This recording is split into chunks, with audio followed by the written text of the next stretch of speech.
Я Алла разы болсын, сіздерге де Алла разы болсын. Онда жақсы. Эльмира, келесі эфирді бірге өткізейік, дайындал. Өзінің нәтижелері туралы айтып бер, жарай ма? Сондай бір жанып қалған күшті қыз. Ал жақсы, онда сау болыңыздар. Эфирді аяқтаймын, сақтап қоямын. Мастер-кит, аққала, орысша болғанымен олшы ешқандай қиындығы жоқ. Не дейді, сөздерінің бәрі қарапайым. Біз орысша мүлде түсінбейді емеспіз ғой. Орысша ортада жүрміз. Жарнама, хабарландыру, телевизор, бәрі орысша ғой, былайша қарағанда да. Біз орысша жаңағы айта алмаймын, түсінбеймін дейтіндей емеспіз. Ал мен жаңағы нетіп отырмын ғой, өзім түсіндіріп отырмын. Менде де бар, бір әпкем бар, тағы да бір партнерім бар да, мен орысша онша жете бермейді деген сияқты. Мен арнайы осы парақшамды сол кісілерге арнап отырмын. Қазақша шығармайды, себебі компанияға жаңағы не дейді, слишком затратно дейді қазақшаға. Егер біз барлығын аударып берсек, может программаға бүйтіп қосып беретін шығар, соған қазақша аударып беріп жатқан адам жоқ болып тұр да, бір жағынан. Сосын жаңағы не дейді анау, компанияға қазақ тілді население, мысалға да біздің Қазақстанда бір 16-17 миллион біз ба, ол 17 миллионның жартысы қазақша, енді 60-70% мүмкін қазақша, бірақ ол 60-70%-дің 80-90% орысша біледі. Сондықтан бір қазақшаға аударудың қажеттілігі болмай тұр да бұл жерде. Қазақ тілді тек орысшаны түсінбеймін деген адамдар өте аз. Өзбекстан сатып алып жатыр қазірші. Өзбекстанда мысалға орыс тілін мүлде осы бір соңғы 10-15 жылда ешкім пайдаланбай кеткен, бірақ сол жерде жаңағы өте жақсы дамып, Өзбекстанның адамдары күшті нәтижелерге жетіп жатыр. Ол жақта үлкен структуралар көбейіп жатыр. Ол жақта енді бірақ көбінесе оқыған адамдар. Жаңағы уже бір доктор наук дейді ма, бір институт, сондай бір ғылыми ортаға түсіп кетті да бір рет, и сол жақтан тарай бастады. Ол жақтың научная ғылыми ортасының барлығында қазір мастер-кит бар. Бәрі алып соны пайдаланып жатыр. Өзбектер, хотя қазақтардан гөрі нашарлау орыс тілдіге. Бішкек, Қырғызстан жақты, енді Қырғызстан бұрыннан біз сияқты жаңағы орыс тілде жақсы сөйлейді. Так. Біздің түп санамыз орысша жұмыс жасай ма? Біздің түп санамыз орысша жұмыс жасамайды, қазақша жұмыс жасайды. Біз неге қалай үйрендік, солай істейді. Мен мысалы Америкадағы партнерім, мен ол курстасым болатында, сатып алды да, ол ағылшынша версиясы маған дұрыс келеді екен дейді. Себебі ол уже қанша жыл, 20 жылдан астам сол жақта тұрған соң, ол уже ағылшынша ойлай бастаған. Даже мен орысшадан гөр ағылшынша маған легче проработка жасауға дейді да, ағылшынша версиясын алып жатыр. Ал неміз, бізге енді орысша айтамыз, бірақ ол тренажердің сөздерін мен уже қазақшаға аударып жүрмін. Өзімнің партнерларыма, мен мысалы әпкеме уже айтып, жаңағы осылай ғой, қазақшасы былай ғой деп түсіндіріп жатырмын. Солай аударып алуға болады. Өзің да тренажер пусть тұра берсін орысша. Бірақ оның ішінде беріп жатқан білімдерінің бәрі мен аударып салам деп айта алмаймын. Себебі Дарья Трутневаның өзі бір керемет түсіндіреді да, әдемі түсіндіреді. Кәдімгі уже 5 деңгейге бөлінген көптеген сабақтары бар. Әр деңгейде алғашқысында 9, кейін 13, ана жерде 17. Әр деңгейде әр түрлі сабақтар бар. Ол сабақтың бәрін қазақша мен былай түсіндіріп беру мүмкін, жеке кездесуімізде, басқада, может быть, осындай эфирлерге түсіріп тұратын шығармын кейін. Осылай деп айтып жатыр деп түсіндіретін шығармын. Может, сонымен сондай контент жинайтын да шығармыз. Жалпы мен сондай бір ойым бар, қазақша сол мастер-киттің сабақтарының барлығын осы жерде түсіндіріп айтамын деген. Құда қаласа сол каналымызды ары қарай дамытамыз. Түсінбесе қазақша айтып жеткіземіз, аққала. Түп сана, қазақша. Мен де кейде бір орысша проработка жасаймын көбінесе да, мен өйткені орысша қазақшаға екі жаққа бірдеймін. Кейбір нәрселерді түсінбей жатса, мен қазақша айтып түсіндіремін. Сауле, осындай ғой деген сияқты да. Аққала, қай қаладансың өзің? Мен Шымкенттемін. Шымкентте болса кездесуге болады. Шымкенттің аудандарынан болсаңызда да келіп сөйлесуге, жаңағы кездесуге болады. Міне Эльмира да айтып жатыр. Эльмира да мысалға орысшаға оншалықты жоқ сияқтысың. Қазақша әдемі сөйлейді. Жап-жас қыз. Сөздері аударуға оңай дейді. Мастер-киттің бағасының барлығы менде неде тұр? профильдегі сілтемемен кірсеңіз, сол жерде тұр. 5 деңгейге бөлінеді, әр деңгейінің бағасы, қалай выгодно сатып алуға. Балжан, не мысалы мен түсінбей, не қылмай қалдым. Біздің түпсанамыз жұмыс жасай ма? Балжан, бір сұрақ қойып бердіңіз.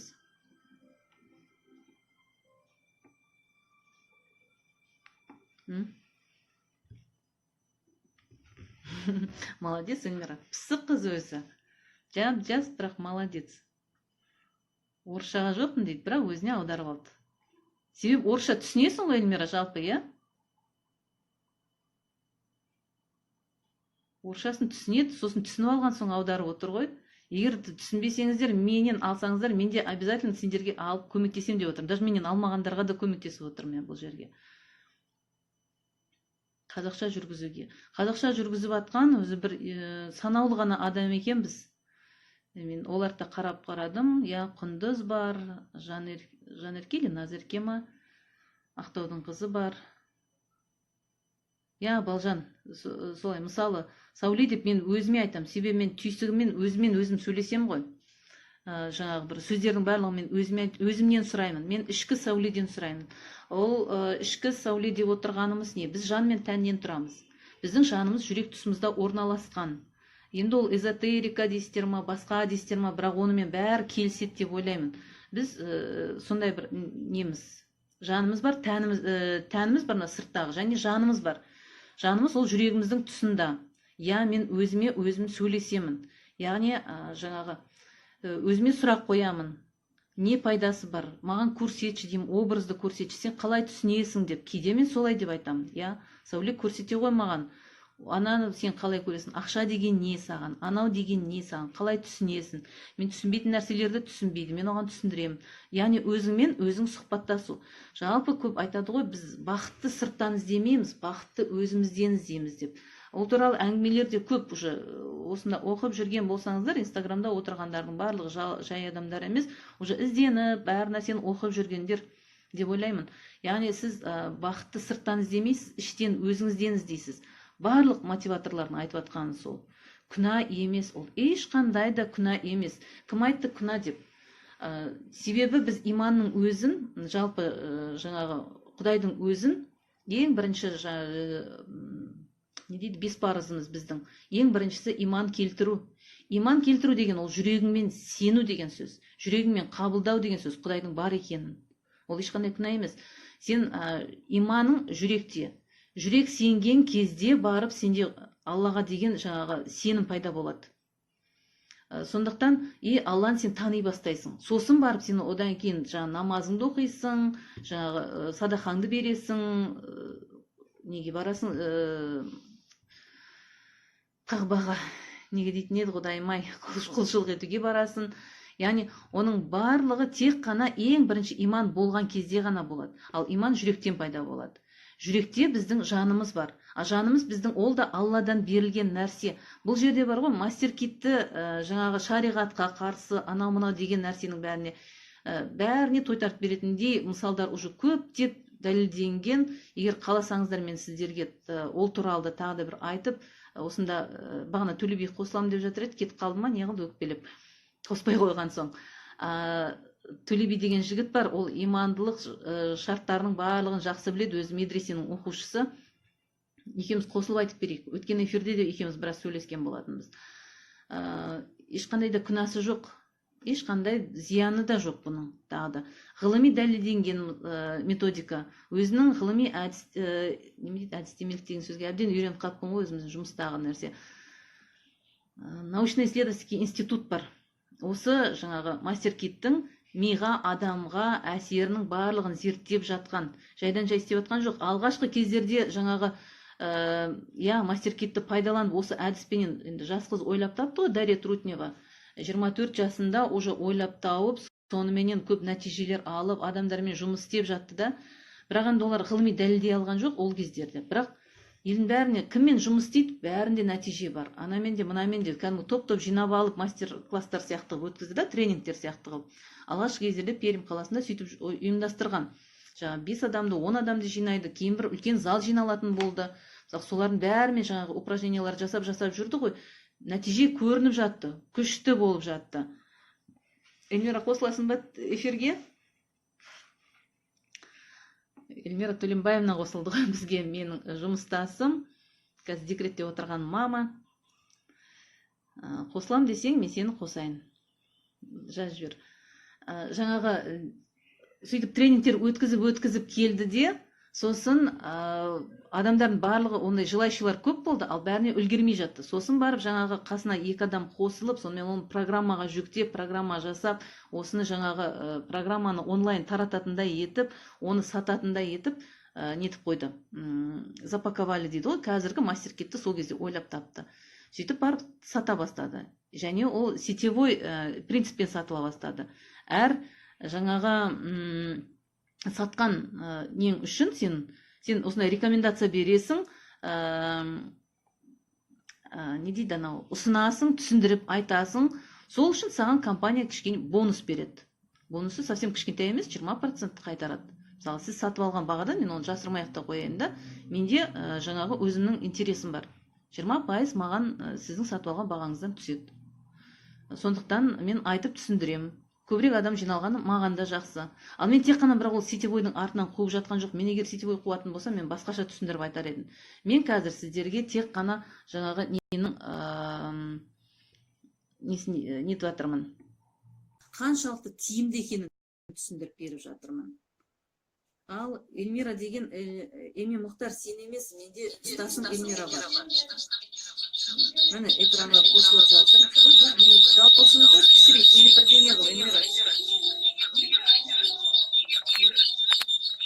Сен де ұстап жатсың ба не? Қосма. Мен бір талай адам көріп жатыр қой.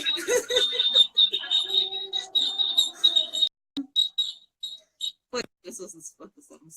Жарайды. Мен ойландым, бір сұрақтары бар, айтатын бірдеңелер бар шығар деп.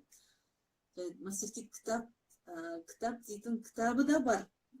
Мастер-кет туралы жалпы түсіндіретін. Дарья Трутневаның 4 кітабы бар қазіргі таңда. Ең алғашқы кітабы өз өмірімізге мол ақшаны қалай енгіземіз деп басталады. Сосын барып, екінші кітабы өмірімне идеалды қатынастарды қалай енгіземін деп басталады. Аталады. Үшінші кітабы про уровень нормы. Вообще біз көп нәрсеге жаңағы жетістікке жетіп жатамыз, егер бізде ол нормально жағдай деп есептейтін болса. Егер біздің мақсатымыз бізге вау, ол қол жетпейтін деп есептейтін болса, ол ешқашан действительно оған қол жеткізе алмай, ол арман күйінде қала береді. Это же нормально иметь такой этот. Вот мен өзімде проработка жасадым, да, эфирге шығу, это нормально деген сияқты, да. Мен мысалы тоже жаңа Эльмира, мына жерде Эми Мұхтар ұяламын деп отыр ғой, ал әлі эфирге шығуға. Менде де мен өткен жылдары әлі ұялатынмын. Даже осы биылғы жыл мен көптеген марафондар өттім, да, осы Инстаграм туралы, да. Мен бір-екі сторис түсіріп қоямын да, эфирге шығуға. Менде де бір батылдық жетпеді ма, сондай болып жүр. Оның бәрі прорабатывается. Это тоже өз-өзіңе сенімділік, жаңағы не дейді, сен проработка арқылы жасап аласың өзіңе. Можно по жизни вот так вот делать, или же проработать, это прожить. И сөйтіп жаңағы өзіңнің күйіңді өзің реттеп отырасың. Ал кітаптар дегенге ары қарай тағы да 4-ші кітабы бар, жаңағы бақытты болу. Яғни как перестать страдать и стать счастливым деген 4-ші кітабын шығарған. Ол кітаптар туралы менде де пост бар, керемет кітаптар деп бір кітаптарын сөйлетіп тұрған пост төмен жақта, бірақ ол кішкене оқып алсаңыздар болады. Ол кітаптардың барлығын тегін жүктеп алуға болады. Тағы да менің жаңағы профилімдегі сілтеме бойынша өтетін болсаңыздар, сол жерде ссылкалар бар. Кнопканы баса салсаңыздар, арғай закачать деп тұрады. Алып аласыздар, алып танысып оқыңыздар. Мастер-кет туралы, қазақшасы. Ең алғашқы кітабы жаңағы мол ақшаны қалай енгізуге болады деген. Оның қазақшасы да бар. Сол қазақшасын егер дайректке жазсаңыздар, дайрект емес, WhatsApp-қа лучше. WhatsApp-қа байланысқа шығыңыздар, сол жақтан мен сіздерге жібере аламын. Дайректке кітап жүктелмейді екен. WhatsApp-та байланыста жүктеп беруге болады. Қазақшасын оқыңыздар. Егер алғаш кітаптан оқып бастайын десеңіздер. Немесе мастер-кеттің алғашқы бірінші деңгейін сатып алуға болады. Кітапты отырып, мыжып отырғанша тура сондағы нәрсенің барлығын видео форматта даже сабақ ретінде өтеді. Толық сабағы бар, алғашқы бірінші деңгейде. Бірінші деңгейін бәрі бағасын айта берейін, 28-29 мың теңгедей, 28 мың бірдеңе тек. Өткенде сатып алғанда 28 мың 600 теңгеге сатып алды, например. Курс, жаңағы рубльдің курсына байланысты. ол жерде жаңағы уже практиканы уже бірден жасап кетесіз. Кітап оқып отырмайсыз, упражнение жаңағы түсіндіреді теориясын, и ары қарай практика кетеді. Жасап отырып уже нәтижеге жетіп жатады адамдар. Менде дейді 13 секунд қалды дейді. Мен қазір эфирді аяқтаймын, сақтап қоямын, одан кейін шықпайтын шығармын.